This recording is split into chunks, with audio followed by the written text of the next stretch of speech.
तो जैसे कि मैं टाइटल में आपने पढ़ा होगा और थंबनेल में भी आपने देखा होगा कि हम आज बात करने वाले हैं उनको तो कोई परिचय की ज़रूरत नहीं है, प्रशांत किशोर पीके, पॉलिटिकल एनालिस्ट एंड स्ट्रैटेजिस्ट जिन्होंने 2014 में भी मोदी जी के साथ काम किया है और अलग-अलग पार्टीज़ के साथ अब तक वो काम कर चुके हैं।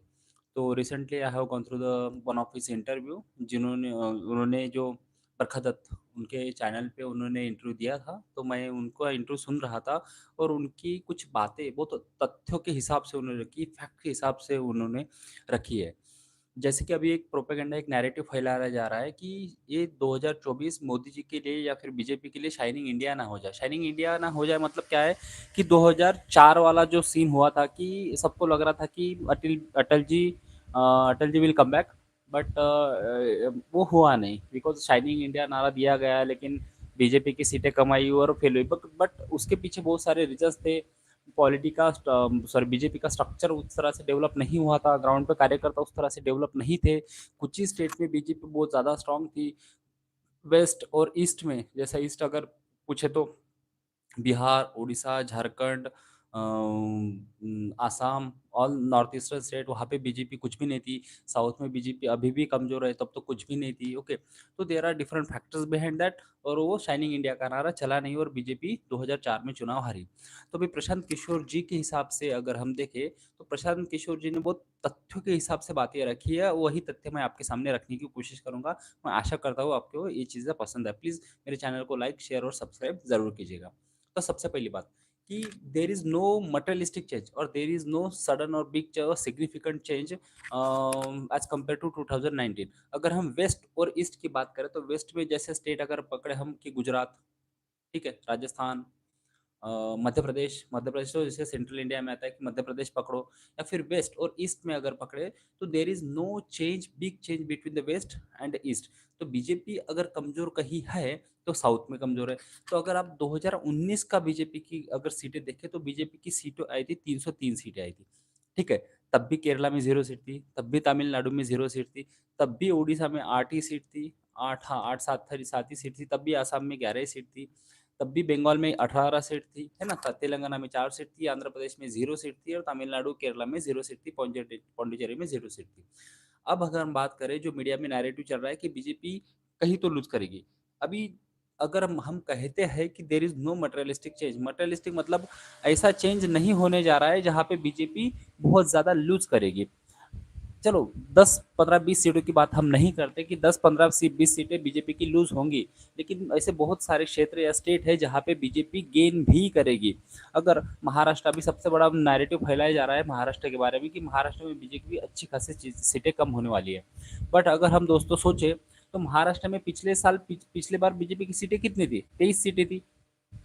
बीजेपी की पिछले बार भी 23 ही सीटें आई थी, तो इस बार कितनी कम होगी? 3, 4, 4 कम होगी। वैसे तो कम होने वाली नहीं है। Believe me friend, I am from Maharashtra only and I am telling you with certain confidence, the fake narrative, lots of narratives are propagated by the different media and specially the Marathi media channels. जो Marathi media वाले हैं वो बिक चुके हैं, media वाले literally. बस सुबह 9 बजे भोंगा एक बजता है, वो आता है, वही नैरेटिव फीड करता है और उसी हिसाब से मीडिया वाले, मराठी मीडिया वाले न्यूज़ चलाते हैं और बोलते हैं कि उद्धव जी की बहुत सारी सहानुभूति, लोगों के बीच में सिंपैथी है, शरद पवार की पार्टी तोड़ी उद्धव ठाकरे। किसी को कोई सिंपैथी नहीं है शरद पवार के बारे में। शरद पवार ने आज तक कितनी फैमिलीज़ तोड़ी हुई है, तो किसी को कोई भी सिंपैथी शरद पवार के बारे में नहीं है। और शरद पवार का बेस्ट परफॉर्मेंस आज तक लोकसभा में था 7 सीटें। मतलब जिसको हम जानता नेता, जानता राजा, महाराष्ट्र का सबसे बड़ा भीष्म पितामह कहते हैं, भीष्म पितामह का लोकसभा में सबसे बढ़िया प्रदर्शन रहा है, 7 सीटें, उससे ज़्यादा नहीं है। पिछले बार आई थी 4 सीटें, तो इस बार अजित दादा पवार है, तो अजित दादा पवार बारामती जीतने वाले हैं, sure shot I am telling you. Sunil Tatkare ji को पहले भी बीजेपी की कम ज़रूरत थी, क्योंकि 2014 में भी जब वो हारे थे, तो 2000 वोटों से हारे और 2019 में मोदी और बालाकोट की इतनी वेव होने के बावजूद भी वो 28,000 वोटों से अनंत गीते से जीते हैं। तो उनको ज़रूरत नहीं है। ऊपर से अमोल कोल्हे जो एक मराठी एक्टर है, ठीक है, वो अपने टीवी सीरियल की वजह से फेमस हुए थे। राष्ट्रवादी ने अडरा पाटिल के खिलाफ उन्हें खड़ा किया था, लेकिन इस बार मैं दोस्त आपको कॉन्फिडेंस के साथ बोल रहा हूँ कि अडरा पाटिल जीत रहे हैं। या फिर अगर मराठा कार्ड बहुत ही चलता है, क्योंकि मनोज जरांगे पाटिल, जो अभी शरद पवार के खुले समर्थन में आ चुके हैं, वो अगर चलता है तो फिर उनके लिए थोड़ा मुश्किल है। बट सुनील तटकरे एंड बारामती की सीट, ये 2 सीटें जो है वो राष्ट्रवादी कांग्रेस मतलब एनसीपी अजित दादा पवार की आने वाली है। रही अगर नुकसान अगर कहीं होता है तो मुझे एकनाथ शिंदे जी की सीट्स पे नुकसान होते हुए दिख रहा है, क्योंकि इस बार बीजेपी की कितने फाइट डायरेक्टली उद्धव ठाकरे से हो रही है। चलो हम सिंपैथी वे भी पकड़ते हैं, या फिर हम ये भी कंसीडर कर लेते हैं कि Uddhav Thackeray is one of the most popular in Maharashtra. ऐसा है नहीं, बट चलो हम कंसीडर कर लेते हैं जो मराठी मीडिया ने नैरेटिव फैलाया है। तो बीजेपी और उद्धव सेना के बीच में सिर्फ 4 सीटें ऐसे हैं जहाँ पे नेक टू नेक मतलब डायरेक्ट कंपटीशन है। अदरवाइज बीजेपी की सारा जो कंपटीशन है या फिर सारी जो सीटें बीजेपी लड़ रही है, वो या फिर एनसीपी शरद पवार के खिलाफ लड़ रही है या फिर कांग्रेस पार्टी के खिलाफ लड़ रही है। तो पिछले बार बीजेपी ने 25 सीटें लड़ी थी और उसमें से 2 सीटें वो हार चुकी थी, ठीक है, और 23 सीटें बीजेपी को मिली थी।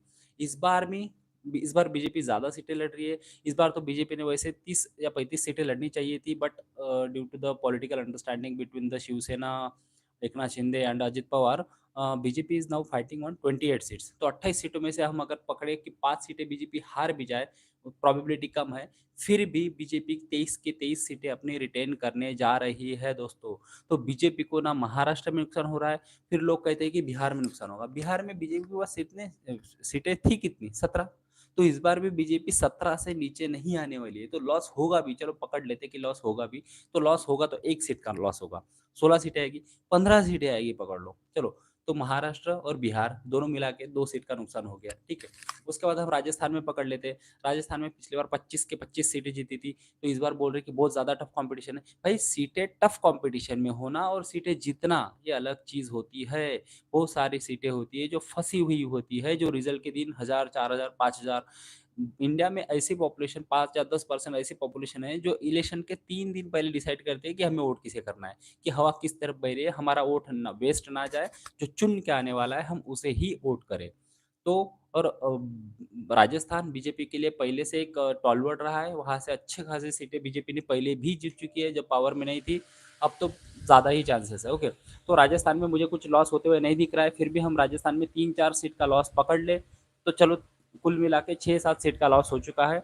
Now will come to Madhya Pradesh. तो मध्य प्रदेश में पिछले बार 27 सीटें जीती थी, इस बार कमोवश 27 ही जीतेगी, एक कम पकड़ लो तो 26, फिर भी मैं एक कम पकड़ रहा हूँ, फिर भी आप 26 पकड़ लो, 25 पकड़ लो भाई, उसमें भी 3 पकड़ लो, तो टोटल 8 सीट का नुकसान अभी तक हुआ है, ठीक है। उसके बाद हम जाएंगे महाराष्ट्र हो चुका, बिहार हो चुका, उत्तर प्रदेश। उत्तर प्रदेश में पिछली बार बीजेपी की 62 सीट्स आई थी। तो अभी अभी सोचो दोस्तों, पिछले बार बीएसपी, अभी नैरेटिव्स कैसे गढ़े जाते हैं और झूठ प्रोपेगेंडा कैसे फैलाया जाता है। इस बार कहा जा रहा है कि राहुल गांधी ने भी बोला है कि इस बार हमारी 50 सीटें आएगी। भाई कैसे आएगी 50 सीटें? आप अमेठी से भाग चुके हो, आप पिछले बार सपा बसपा इनका सपोर्ट होने के बाद भी आप अमेठी हार चुके हो, और इस बार आप अमेठी में लड़ नहीं रहे हो, ठीक है। तो बात है बीजेपी की, ये उत्तर प्रदेश में। तो उत्तर प्रदेश में ओपी राजभर बीजेपी के साथ है, 2019 में नहीं थे।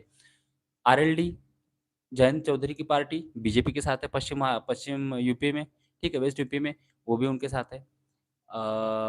पल्लवी पटेल की बड़ी बहन, ठीक है, उनका नाम मैं अभी भूल गया हूँ, वो भी बीजेपी के साथ है। उसके बाद निषाद पार्टी, वो भी बीजेपी के साथ है। और बहुत छोटे मोटे दारा सिंह चौहान जैसे लोग वापस आ चुके हैं, वो भी बीजेपी के साथ है। तो बीजेपी ने अपना जो गठबंधन है उसको स्ट्रांग किया है। तो कम से कम लिख लो मेरे दोस्तों, कम से कम बीजेपी 70 सीटें उत्तर प्रदेश में लाने जा रही है।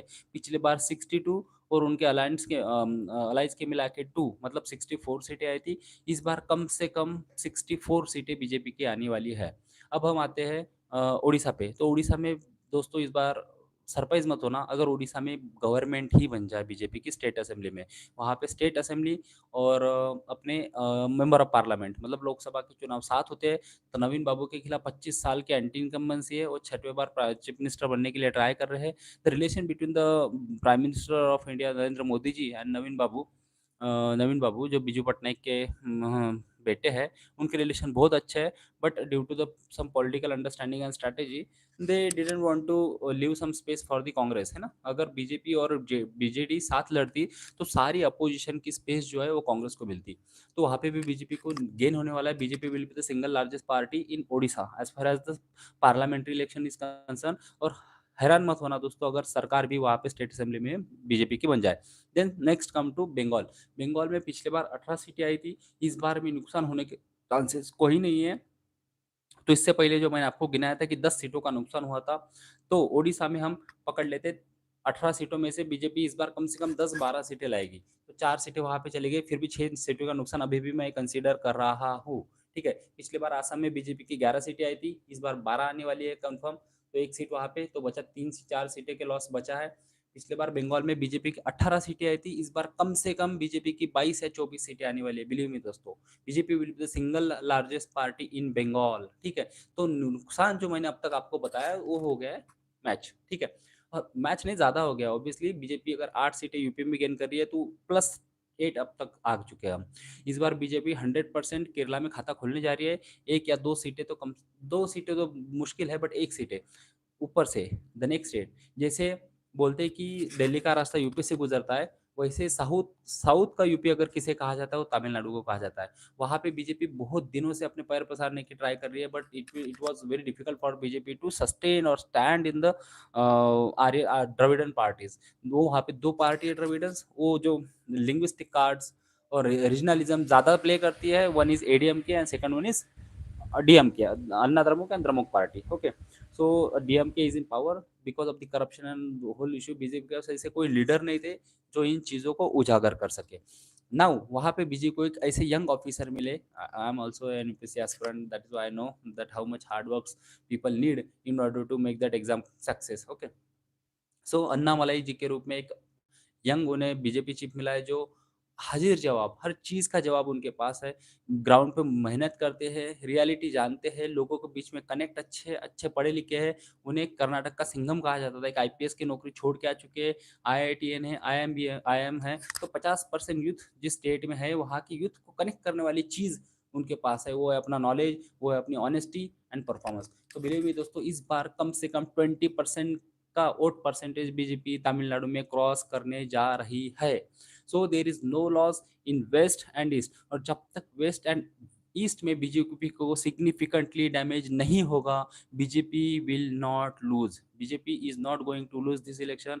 प्रशांत किशोर जी ने भी यही कहा है और मेरा भी ये ओपिनियन यही है। मैं आने वाले अगले दिनों में आपको अलग अलग सीट्स और अलग अलग स्टेट्स के बारे में बताने की कोशिश करूंगा।